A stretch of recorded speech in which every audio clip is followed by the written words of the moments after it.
So without further ado, John Wood Community College is very pleased to welcome to the Quincy area Congressman Phil Hare, and with him today, Ken Massey. Thank you. Thank you, guys.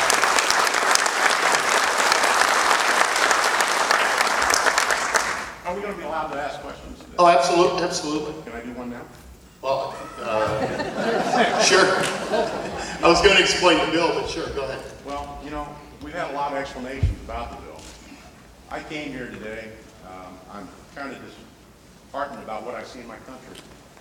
I'm unemployed. I've been unemployed since September. I don't have health insurance. And all this that I hear today, the last person I would want to take care of my health care is you.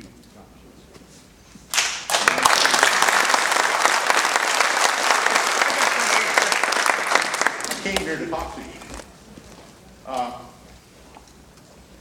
Politics just seems to be getting away from people in this country. We don't know who to count on, whether they're telling us the truth or not. We have people like Balagovich in this state. 2 years ago, I talked to Mr. Balagovich here, and we all know what happened there since then. I'm so concerned about the tone of politics and just the thing that's going on right now, because I don't believe you or anyone else there. We have a speaker that calls people Nazis just for doing what I'm doing right now. That's the end. I have a solution, even though I'm unemployed. I've got enough money saved up that I think I've got a solution, and that is that if all of our congressmen, all of our national representatives, all of our state representatives take a lie detector test. Why not? Why laugh about it? Why don't you just do it? I'm willing to pay for years to be the first one in the country. I'd like to know whether you lie to our people here. I'd like to know whether you committed any crimes. Can you imagine what Balagovich would do on something like this? It sounds silly, but it's not. I used to have a job a long time ago where I had to deposit $100,000 in cash sometimes. And my company required me to take a lie detector test. Why can't you take a lie detector test, mister? Are you done? Are you going to do it? I'll ask you a question. Are you? Well, I'm asking are you done with your questions, and I'll answer them.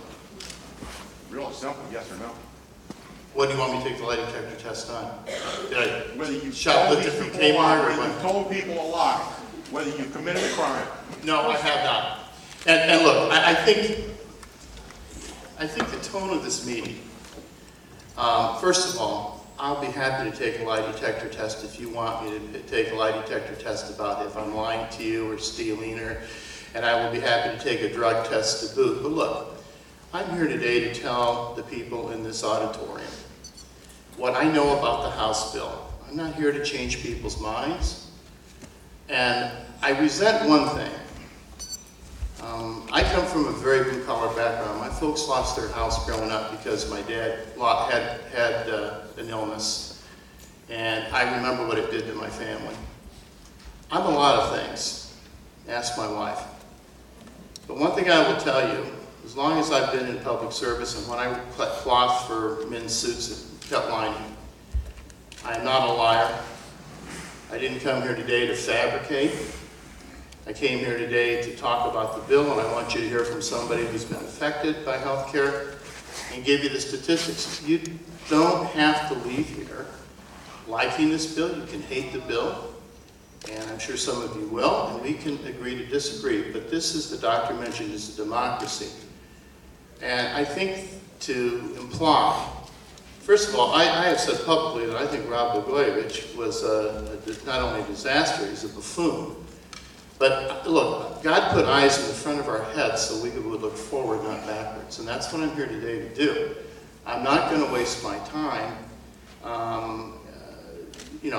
answering questions whether or not I'm being truthful or not. If you don't think I'm truthful, there's something called an election. But this bill, I will tell you about in a moment. And everything that I tell you is factual. And you don't have to like what I tell you. But I'm not making it up. I've said, sir, many times to people, if you ask me a question, and I say the same thing to my children, and I've raised two. And this is why I think I'm resentful of the implication. I've told my children if you ever ask your dad a question, I will always give you the truthful answer. You're probably going to be mad at me when you get it sometimes, but your dad's not here to make it up. So let me begin with saying this to you. I want to dispel a couple of the myths about the bill, introduce Ken, have him speak, and then get into a discussion about a little bit more about the bill. The first is that I am disgusted, speaking of lies, and I am appalled at the mere mention of the fact that some prominent people have that somehow in this bill that we have death panels and euthanasia for seniors. I will tell you that that is an outright, bald-faced lie, and it is shameful that people even talk about that, and to think that any member of Congress, Republican or Democrat, would support a concept. I was a hospice volunteer for 4 years. It's a wonderful program. All this bill does is give the physician what they have now, the option to talk to families and the patients about end-of-life decisions that are made by the patient and their families, such as hospice, home hospice, and hospital hospice, such as living wills, such as do not resuscitate, things I had to do when my father was dying, and other people that I know. My wife's father, who had a DNR, and they resuscitated him by mistake, and that family had to make the decision.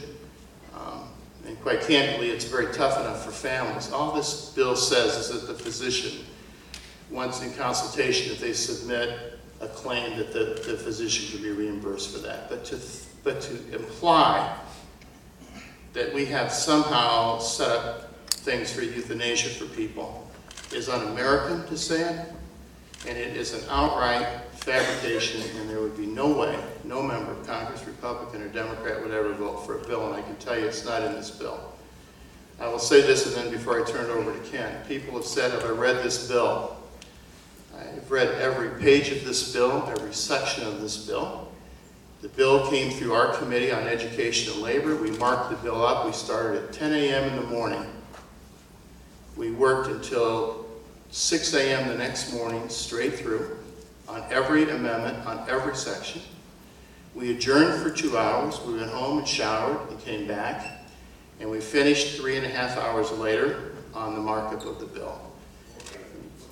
We had a 9-hour caucus on every section of the bill where members and their staff could ask any questions that they had on everything. So I'm not a wizard here and Mr. Perfect. I haven't memorized it, but I know what's in this bill. And I will be as honest with you as I can. And if I don't know, I'll tell you I don't know. I will say this, the tough part that we have in this whole debate is the Senate. There are 7 senators currently debating on the Senate side the health care bill. I can't tell anybody in this auditorium a single solitary thing that they're talking about, and neither can the other 93 members of the Senate or my other 434 colleagues, because they're not talking. So today the only thing I can talk to you about is the House bill, what's in it, what's not in it, and answer your questions. And that's what I'm here today to do. Let me introduce Ken Massey to you. Ken has a story that is typical, I think, of thousands of people in this district and across this country. And I think it tells us the need to do something here. And Ken, I thank you for having the courage to do this, and I appreciate you coming out. So thank you. Thank you.